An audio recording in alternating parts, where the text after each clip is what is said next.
All right. So, good morning, everyone. My name is Racine Droz. I am the co-chair of New York City VOAD with my colleague, Io Harrington from LES Ready and Zach Hodgson from the Salvation Army. Today, we have some great information for you. We have Nicholas Nguyen, who is here from the Salvation Army, Southern California. He is the Divisional Emergency Disaster Services and Service Extension Director. Today, he's going to give us an overview of response efforts happening in California with the wildfires. He'll be sharing with us some key learnings from the field, best practices for preparedness, policy updates resulting from this experience. And just to give you a little background, he oversees all emergency preparedness response and recovery activities within the Southern California Division, including Imperial, Los Angeles, Orange, Riverside, San Bernardino, San Diego, San Luis, I'm sorry if I'm butchering this, Obispo, and Santa Barbara and Ventura counties. So he oversees the six total service extension centers in San Bernardino, San Luis, and Ventura counties. So I will pass it on to him to share with us his presentation. Okay, hi all. So, thanks for the invitation. Wanted to share a little bit of background. As mentioned, I'm the emergency director for Salvation Army, and also on the VOAD side of things, I'm the vice chair for our local VOAD. Our local VOAD is in for Los Angeles County. So this is before the fires that we were actually able to get grants. I was actually the one writing some of the grants, but we were able to get some grants and we have staffing before the fire, and we definitely now have funding to be able to continue the staffing operations and even allocate some funds um, that were received through the VOED to the various agencies as well. So there's some positives with the recent fire too. So at least we had our systems, we had staffing, we had our committees before the event, and we're definitely going to have it need for moving forward wise. I created a little presentation, which I'll bring up. Let's see.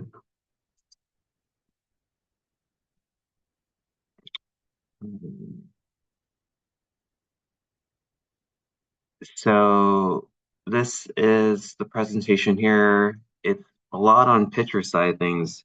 You can see the two biggest fires. There were five total fires through LA County, and this is over, um, yeah, starting on January 7th. This is a little bit different in our normal disasters because presidential declaration came one day afterwards. So the fire started the 7th, but the declaration came on the 8th. So that early kind of processing, approval, all that kind of stuff too, kind of actually limited what the NGOs could actually provide. So in the very beginning days, it was really Red Cross with the evacuation shelters, which um, there was at least, I don't, there was at least 8 to 10 shelters for all the different fires as well. That ultimately led to condensing, and now there are two congregate shelters. But yeah, so in the beginning days, it was really Red Cross managing the shelter, Salvation Army was feeding at them, and those were really the two agencies involved. There was no chance of setting up some local, in California wise, we call it local center, but essentially a locally led governmental one-stop center where NGOs could be actually to be able to provide any sort of assistance there. So this whole kind of focus today on the presentation is what we actually did because of that. Um, it was a few days later after the start of the fire, but even FEMA was already here at libraries trying to open up applications to see who would like to apply, who has questions, all that kind of stuff on disaster applications. There, again, there wasn't really a chance for the NGOs to really support. But you can see the two biggest fires, while scale might be, I mean, not as large, it's just structurally damage wise. Um, it's going to cost us millions, billions of dollars. So the two biggest ones are Ian Fire and Palisades Fire. Free fire information wise, Palisades Fire is just a generally wealthy area. That's the one on the right of the screen. That's a generally wealthy area. So, but even before the fire, approximately 60% of the people, houses wise, lost their fire insurance, lost their because it was just too expensive. State Farm, our local insurance provider, just anyways, took that out. They were able to retroactively give it back, to restart it. But yeah, there's a lot of considerations that we had to factor in into this response. So like the maps here, this is just to show we had to use the damage inspection maps that you can see here. This is for the in fire, just to show you what kind of numbers we're talking about. The scale of it. You can see there's a lot of destroyed, and this is for the Palisades fire too. Now, because of this opening, so the fire started January 7th. We didn't physically work our plans out until the opening of the location, which is what we call the Wildfire Resource Hub on January 27th. So we had a few days to plan out, but even during that time, there were still mandatory evacuation orders. People could not return to their homes to even confirm if their homes were destroyed, damaged, whatnot as well. And the damage inspections were still ongoing in that phase. So a lot of this data was based on how to plan for that big center with projected numbers, with estimated numbers. So the next two slides are really just what I calculated, and I shared that out to all the other agencies as well. But you can see here for this says four of the fires, but I just didn't include the fifth fire as well. Um, but yeah, so for the fires, you can see what the actual individual count is for population, what the household count is. So what I did was just based on the total number of individuals, and then I looked at the nearest city, did like household count. So then I just approximate how many households. So you can see there's at least approximately 60,000 households that were under mandatory evacuation orders based off of the 183,000 individuals that were under mandatory evacuation orders. So you can see on the right side of things, it's really based on um, some agencies were able could could provide assistance for those that were just under evacuation orders and just affected, and some agencies could also provide it just for those that are damaged or destroyed residents as well. So this data was just to be able to see whether our own agency, the Salvation Army, but also other agencies, if they wanted to consider doing this kind of assistance as well. So what I actually did on the VOAD side of things is I coordinated a cash and voucher working group to essentially figure out what the different agencies, there's no control of which agency covers what, but see whether there's any gaps, where there should be focuses. You can see just on the evacuation numbers alone, if we were to serve 100% of the people, it's already 14, $15 million that had to be given out. Um, that's probably not going to happen for any NGO. So just for example, we had to go Salvation Armies, we had to try to plan for maybe 20% of those that um, needed help that we actually served. So even that alone, 3 million just for those evacuated is high projection numbers that we had to actually consider for our leadership. And then the next slide, this is one that was based on the damage and destroyed residences. The top one is based on it was live data at the time, but you can see on the top, very top row, this is based on the aerial images and the actual confirmed damage inspection reporting. So um, what was initially reported to us was on the left of the aerial damage and destroyed. So that's 12,000 structures that were either damaged or destroyed. And then what actually happened we had to plan this out weeks before. So what ultimately happened was it was higher numbers than what was actually on the aerial side of things. But for us, we just had to figure out how many of those damaged and structures were actually residential or commercial. So I had to run those numbers based on the actual governmental data to see when their damage inspections were coming in, what the actual population, what the actual proportion was for residential versus commercial properties. So you can see that's kind of how the figures here are, whether it was of the roughly, for example, of the roughly 9,000 structures affected, destroyed by the Ian fire, um, there was 6,000 of them that were residential. So this is just trying to plan because the damage inspections were not finalized when we had to figure out the planning. I just had to run these kind of numbers estimates to see what we actually were looking at. Now, the next table below is actually how much financial assistance our agency, but other agencies as well, could provide for those that actually lost their residential structures. So this is based off of the table on the top, but um, yeah, so this is based on the estimates of the data on how many residentials structure were damaged destroyed. But yeah, you can see just alone on if our agency or if other agencies were to do 1,000 for 100% of the families, it would be 11 million. So we had to factor that down. We had to estimate roughly 20% of the people that were affected again is what we served. So we estimated approximately $2.3 million for those just damaged and destroyed residences, as well as 3 million for those under mandatory evacuation orders. I didn't include it in this slide, but I also had to factor in that people that lost their place or had their places damaged or destroyed were also under mandatory evacuation orders. So there is a little bit of duplication on that figure. So it wouldn't be the nearly $5.5 million, but it'd be a little less because of that over estimate.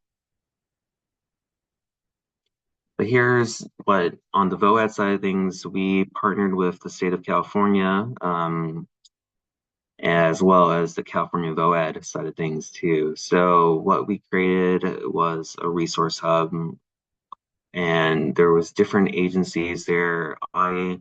Because I served as the vice chair for our local VOAD, I was actually the one coordinating all the different agencies that could be there. So I created a lot of the different forums to see who had the interest, who had the resources, who had the personnel, what they could actually provide, whether they could provide it one at one center only or multiple centers.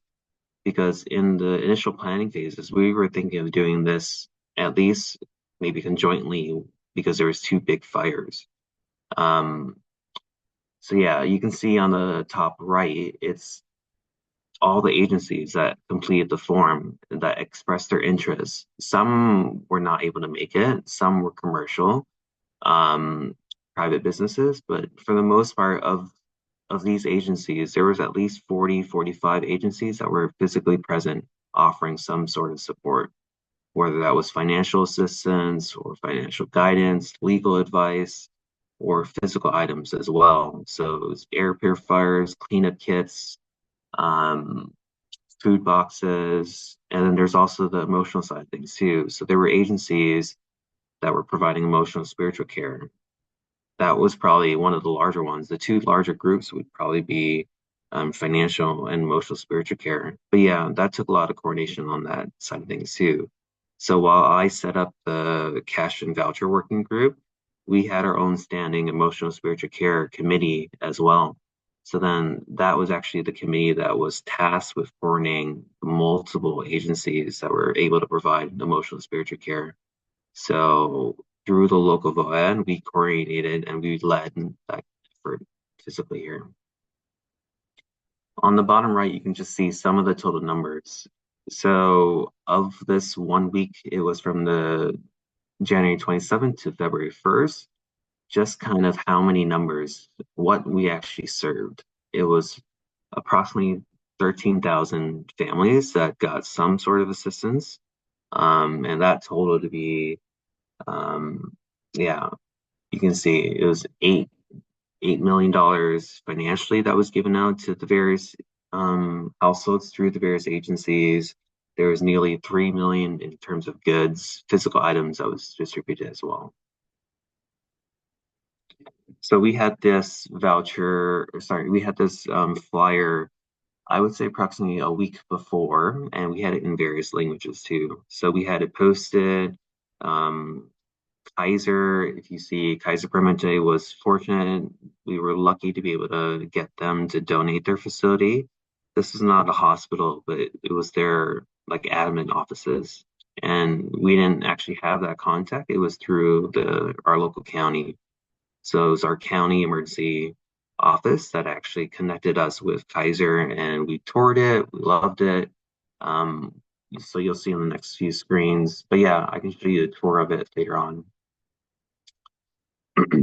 But yeah, so of the 13,000, there's what we did was you see on that QR code on that flyer, that QR code leads to this essentially pre-registration, pre-intake process. So this is where people could actually scan the QR code and complete the registration on their own behalf. This is through, I think it's a national tool, it's the Divisional platform. But through that platform, we were able to collect right now it's 5,500. It's like 5,600 applicants. And then through there, we can actually use that to vet. So what the general public complete, it's more on the left side of things. Um, yeah, so left side, majority wise, is what the bottom left is what we actually on the NGO side completes. It's we verify whether that data is their actual address or not and how they were affected. But through the vision link, they provide their name, their address, their phone number, hopefully their email, stuff like that, how many people in their household, what kind of reported damage. You can see in the bottom right, this test had minor smoke damage. There was no insurance. There's 5 people in the family, and there's no address. But yeah, so what on the NGO side of things do is actually we try to ask for supporting documents. We ask for their photo identification as well. And then, yeah, we check on that online map that I showed earlier on the first, second, and third screens, the damage inspections, to see how that household was actually physically affected by this. And then we then click on the verified and verified it that way too. What we did on the week operation was this was all on site. So this is people that actually stood in line, lesson learned. But yeah, this is people stood in line. We didn't have applications, appointments. We didn't have any of that in the process. So people actually stood in line. Um, and then if they got through, then we were able to then get them vetted and verified based on their data. Then they can make their way up on the next floor. So you can see on this screen here, I'm not sure if you can see my mouse, but um, essentially between the two buildings is the line led all the way down to the sidewalk and to the right of this as well, and even to the left and behind the building too. So it was a long operation. There was a lot of people. Estimated wise, we could be talking about 3,000, 4,000 people waiting in line. Um, I don't know if you can see the mouse, but the building on the right is the admin offices. The building on the left is the parking garages. There's 2 parking garages. Um,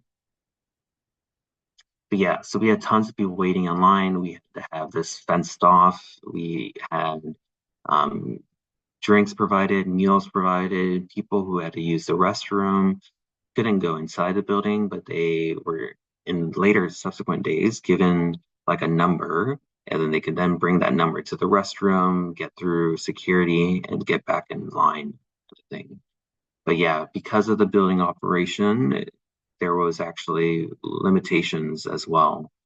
When we first planned this out, we thought that there might be a cap of 1,000 per 1,000 individuals on the main floor, which is the fourth floor of this building, is where we had all the agencies that are able to provide financial assistance, emotional spiritual care, and that kind of thing too. But then it wasn't until the day before, the actual day of the setup. So on the 26th of January is when we found out, oh, hey, instead of the 1,000, there's a cap of 200. So then with that in mind, we actually had to change things around. So instead of having registration intake on the fourth floor as well, we moved it down. We then had feeding that was initially supposed to be on the fourth floor. We moved that down as well onto the main ground floor as well. So you can see this is the map of the location. Very quick, I created it, but you can see where the main building is the red icon. It was that initial building on the right. That building on the right is the one with the icon. The one on the left of this image is the one that has that orange purple star. So that's where a lot of the bulk items was given out. So you can see people got through various ways. They either drive through, they walk up. Um, there was at least 15 trucks that were providing some sort of assistance. There was even the Buddhist Suchi Foundation with their vision clinic as well, trailer that was in the parking for box truck on the bottom of the screen. Um, there were multiple providers there providing some sort of assistance as well. But yeah, that logistically is also where the restrooms are for the clients, people waiting in line. So while they were standing in line, roughly where that blue arrow is for intake around the whole building, they actually had to make their way through security to get that. But yeah, you can see on this kind of screen where the different items were given out. So the orange was where we had the feeding area as well, but also music just to try to relax people. There was a kid play area as well, bouncy house, the bulk distribution, different nonprofits, for example, United Methodist Committee on Relief, our local food bank, um, Salvation Army, Red Cross, and a few other agencies were involved there to give out physical items. Generally, this was more of an NGO led. There were only one governmental provider that was actually physically with a table, and that was just through the public health, our local county public health, to give out PPEs. We went with this method just because of the new presidential administration offices. People may be worried that they may be deported or anything like that, having troubles with ICE and all that stuff too. So because of the new administration, we chose to try to at least plan this out with more just NGO focus. This is where people actually can go and get assistance. So the next screen here, this was the initial draft that we had, but you can see this is on the fourth floor. So the main building that we use. Um, but yeah, so with that in mind, FEMA, SBA, Cal OES was physically present, but more just on answering questions, general questions about if they had general questions on their disaster applications through FEMA. We had FEMA valves that were actually on site to help with intake and registration as well. And then our Cal OES valve, our state valve, was physically on site to actually coordinate the volunteers as well. So a lot of people wore different hats for this operation. Um, but yeah, you can see the different, just on the layout, we had a child-friendly space on the left of this.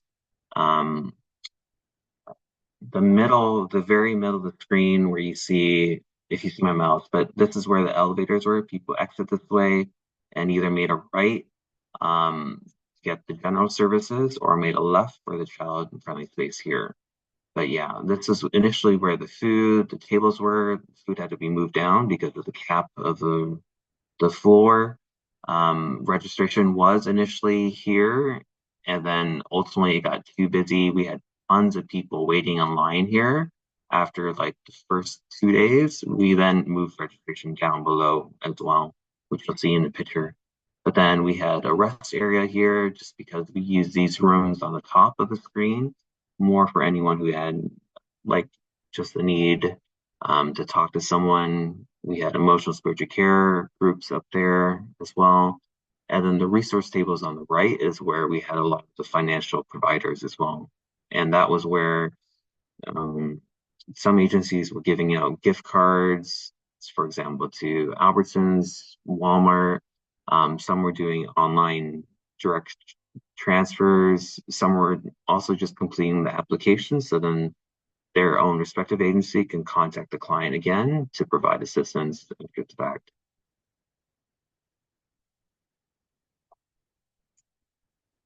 So this is just the form I created.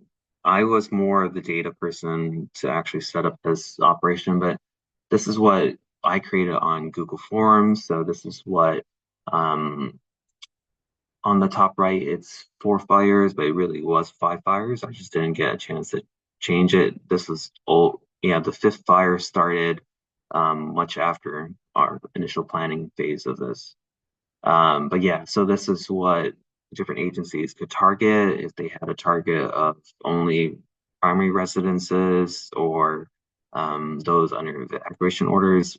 Everyone that came on site that were able to get vetted and verified were ended up with a wristband as well, which ultimately I think was 5 colors.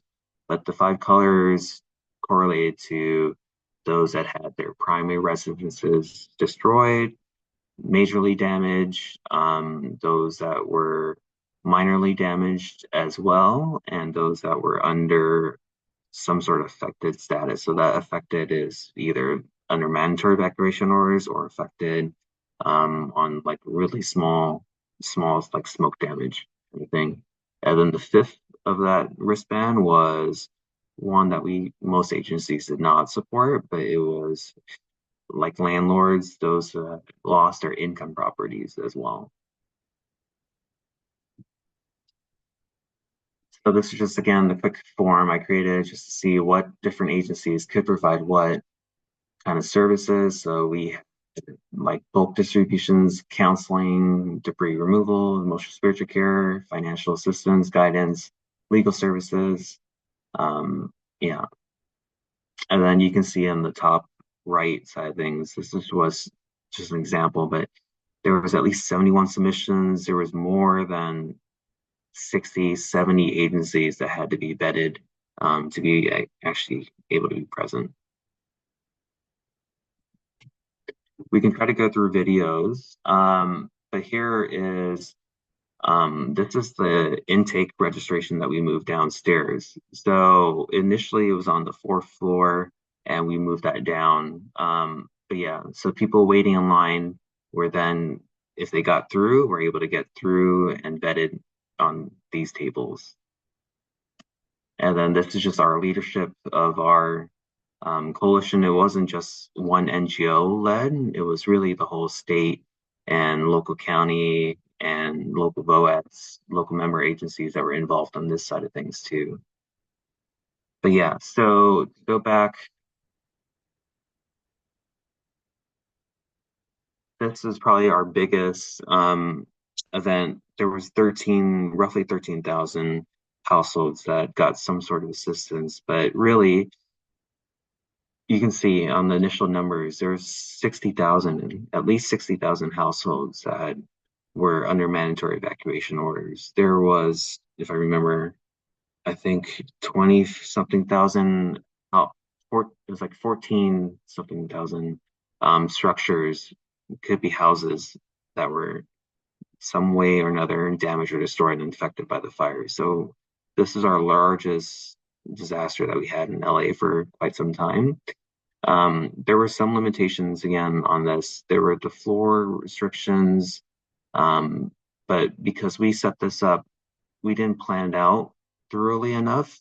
We didn't have the applications. People didn't know about it to actually submit the applications. So what ultimately had happened was people just waiting in line, and then we cut them off. Asked the security of Kaiser to cut them off, give little flyers of what their numbers are, and then we had to turn away people as well. It was actually me going to down the line and where the cutoff was. It's like sharing that. So unfortunately, you won't be able to get financial assistance today, but because you already made your trip, you're here. Some people were there initially. It was roughly 8 hours before, so it opened up at 10 a.m. Some people were there 4 or 5 in the morning. Our very last day, people were there one night before, so they were already waiting in line 12 hours before this opened. Again, we did not have appointments, that kind of thing. So we essentially had to cut people off and then divert people from getting financial assistance to get the bulk items as well, just to save their trip. There were a lot of people that were actually there just for the air purifier. So what we ended up doing is in that um, it was on the map, but the parking garage below that, where there's the box truck, big open space, is where we actually have the distribution point for the air purifiers. So at least that way, we also recorded everyone in the system. So these we knew that they were served as well. So that was inputting them onto the Vision Link application. So at least we had a record that they were in the system as well. So lessons learned on this one, we're moving forward. Actually, tentatively, the next location is March 4th. So we're looking to open that up onto the west side of LA County. This was more physically on the east side, which, oh, I don't have a map of that. I can show you a map a little bit later, but I was able to map out all the zip codes of the roughly 5,500.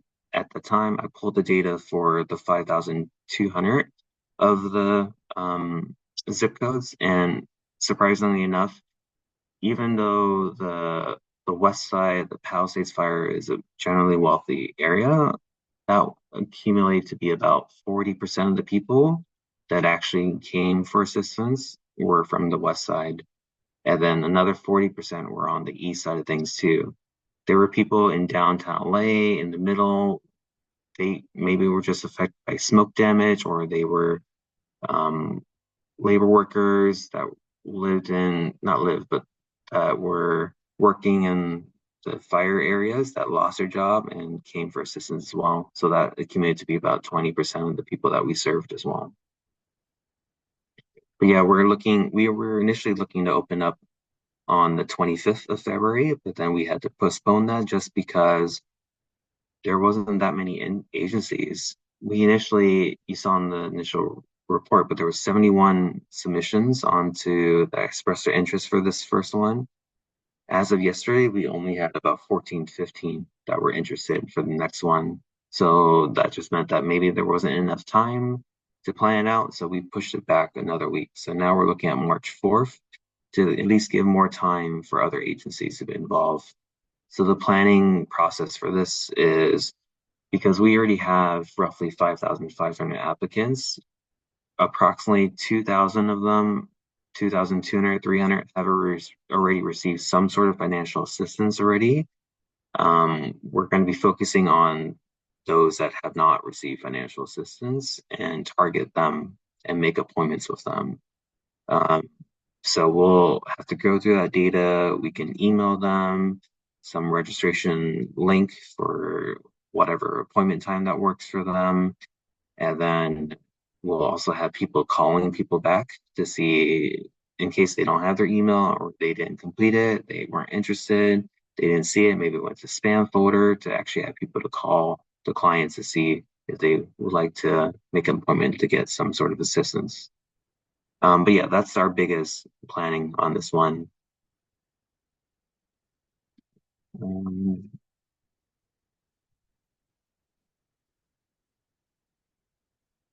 are there any questions before I can try to pull up some of the links?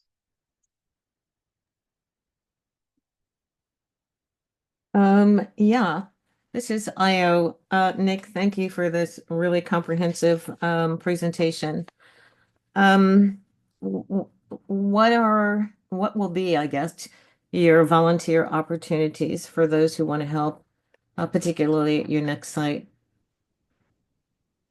Yeah, so we had our biggest volunteer agency was Church of Latter-day Saints, LDS. So they provided a lot of manpower. It was roughly 100 volunteers that were provided by them um, every day. So it was, I think, 100 over 2 or 3 shifts. But yeah, a lot of the volunteers were doing um, helping for those in line as well, waiting in line. So for snacks, for drinks, for just counseling, talk to them, giving out physical items, also just escorting them, walking them up to the buildings. Um, yeah, so that's generally what we have a need for volunteers with as well.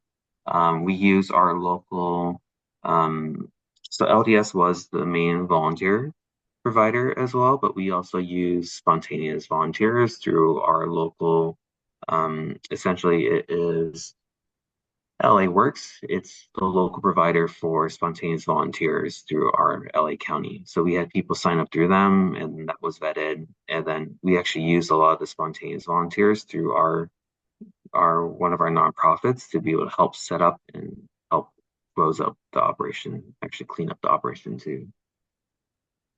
Um, I don't see anybody else's hand raised, so I have a few more questions in case no one else does, but please feel free to raise your hand virtually if you have questions.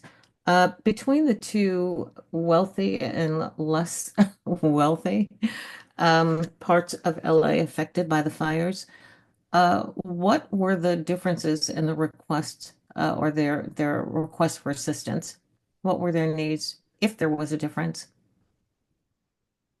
Um, so we didn't fully track that side of things too. I haven't ran those reports, so truthfully, I do not know. It's more people just were there for any sort of assistance. Some people lost their homes on the east side of things. Some people lost their homes that they owned for generations, and there's truthfully no chance that they're going to be able to rebuild as well. So, yeah, they were just there to try to get some sort of assistance. Now there's public people affected asking for rental assistance, but for this operation, all the agencies provided just gift cards, financial assistance. So then there wasn't any worry about duplication, and voiding or having to return their federal funding that they received from FEMA as well. Perfect. I'm going to turn it back over to Ray, who is chairing this meeting, but I see Adama first has a question. Yes, thank you so much for this presentation. I had a question about like language access. Did you guys have a challenge with that? And also, did you guys have challenges with people who were living in the house but were undocumented? We had something similar like that here in the city, in the Bronx, where more than 5 people were living in the same household and couldn't get the funding to relocate. But did you guys come across challenges like that? So language wasn't the biggest challenge. We had interpreters, and then we had I mean, it was trying to use even clients for some languages. If they understood it, they can translate it, but that's one of the hard things is we don't know what they actually say. So they could just be saying, advising um, someone else to say this and that. But yeah, so we had translators, we had volunteers actually coming through the lines. There was a lot of announcement to people waiting in line that, okay, that um, I forget some of the things that were said, but yeah, it was just like on the cutoffs as well. Or you got to move your car, you got to, all those kind of things were talked about as well. And then when people got through the lines, then it was actually using the volunteers to be able to go through their applications, see how they were affected as well. So generally, I can't think of many languages. When there was a language need, we then um, even asked like some friends to come out as well. So that's what I did for like Armenian.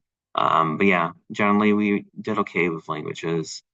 On the second question, generally that is a problem because there's multiple households in the family as well. So in the data side of things too, there was a lot of people with the same address as well.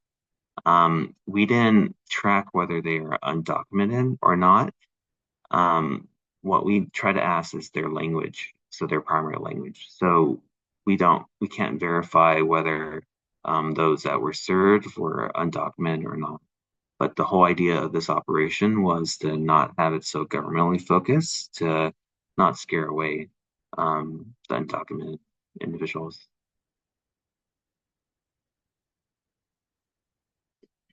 And then quickly, you can see on the map here, this is just a map of what the zip codes. So you can see the two biggest fires, the one at the very top icon, Ian Fire is the one on the very top. And then this on the very left of all the green areas is where the Palisades Wildfire was. Thanks, Nick. Oh, I'm sorry. You were going to say something, Zach? I just recognized we have two hands that are up as well. We were going to say the same thing. Go ahead. Okay, I think I saw Shayna's hand go up and then Dana. Hi, thank you so much for sharing all this information and lessons learned and for the work that you guys are doing. I had a question on the insurance front. You had mentioned that there were folks that maybe were dropped from their fire insurance policies prior to these fires and then reinstated at some point. Any information that you can share or knowledge like around that, like how that works and or how it has worked currently, like how did they get back onto the insurance policies? What does that landscape or the insurance landscape look like in these types of cases? I know we have issues with like flooding too over here and just insurance all around, so any light you can shed is appreciated. Yeah, unfortunately, that's really all I have. I know that, so we definitely had insurance questions, so we had other nonprofits there to help with the with insurance questions, legal advice. But yeah, couldn't answer that. Sorry, Shana. Um, No worries, thank you.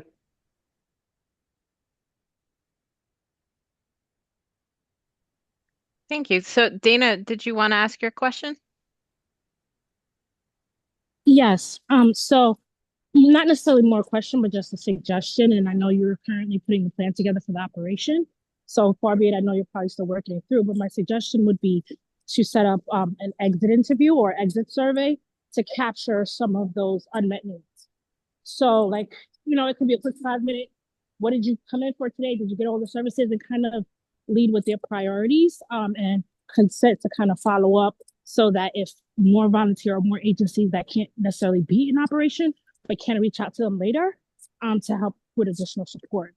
So that's just one of the suggestions to help with data tracking and also follow up for long-term recovery.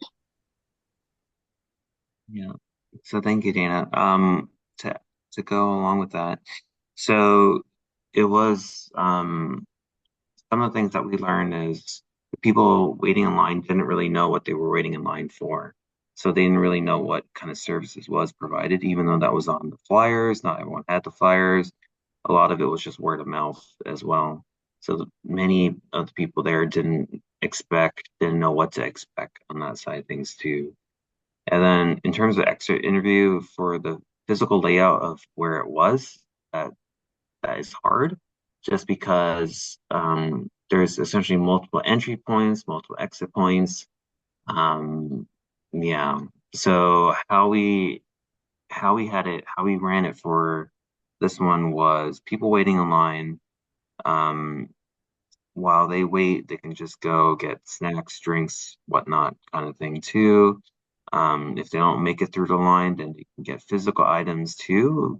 So that was another entry point that way too. And then those that got in line, vetted, went upstairs, then got served, went downstairs into the same mass area to get meals and the physical items too. So I, not sure where we could have done. Maybe what we could do is send up like a follow-up poll to try to factor that in too um, to see what kind of needs that they have after the fact. So yeah, we are Yeah. working on some recovery plans as well. So we pre-fire wise, because we had our other fire back in 2018, the Wildfire. So we already formed our own nonprofit that is focused on long-term recovery. So they are involved in this process too. So they'll actually be able to get some of the data on registrants and follow up. We have our state disaster case management program as well. State agency provided for that. So we can try to factor that in on how to actually follow up and see what the needs are for the families. So thank you.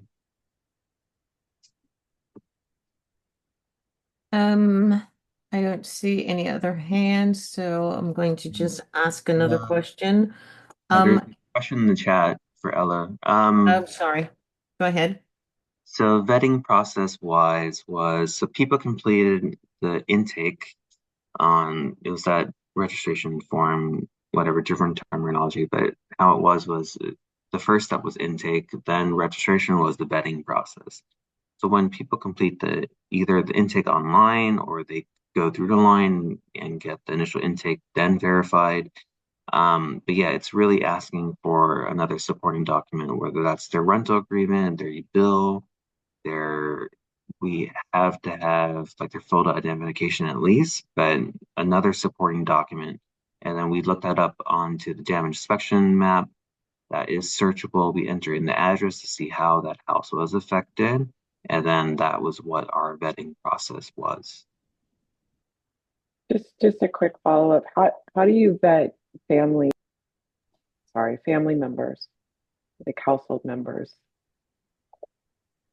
Yeah, so that's a hard question on that one. Because it could be multiple families or even like myself and my partner or whatnot that go get assistance that way too. So um, that meant actually searching by address as well, see whether that address already pops up in the system. Each address gets each address, but also each name. Technically, it's the name that gets a client ID number. So agency wise has to know to search by address to see whether that address has already been served already in the system. If not, then they get assistance that way. But yeah, so on the current system, while we had like the total number of individuals in the family, we didn't actually track and ask all the names of those in the family.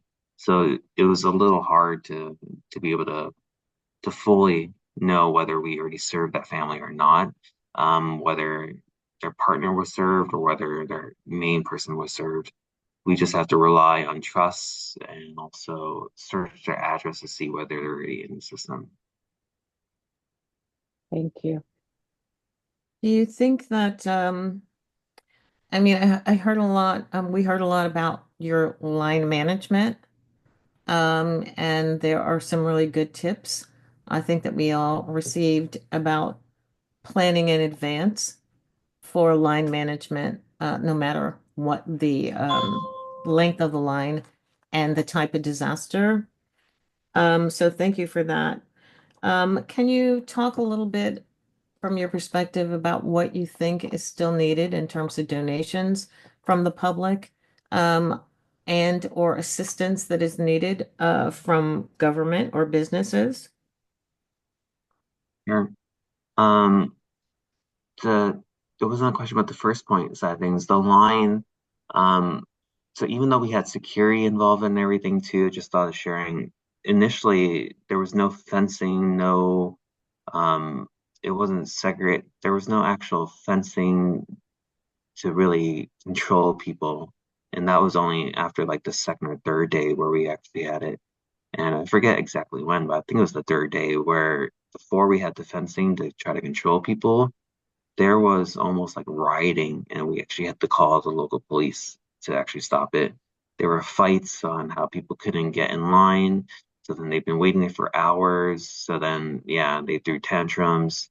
They even physically threw things at volunteers as well. So yeah, that was the hard part.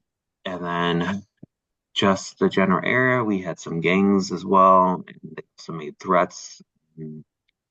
So yeah, for because there was the cutoff of people in line, there was a threat for someone who couldn't make that cut, make it in. Initially, it started off with I think like 400, 425 per day is what we gave slips out to. So if people can make that, then they had to come back the next day. But yeah, there was one gang member that made the threat.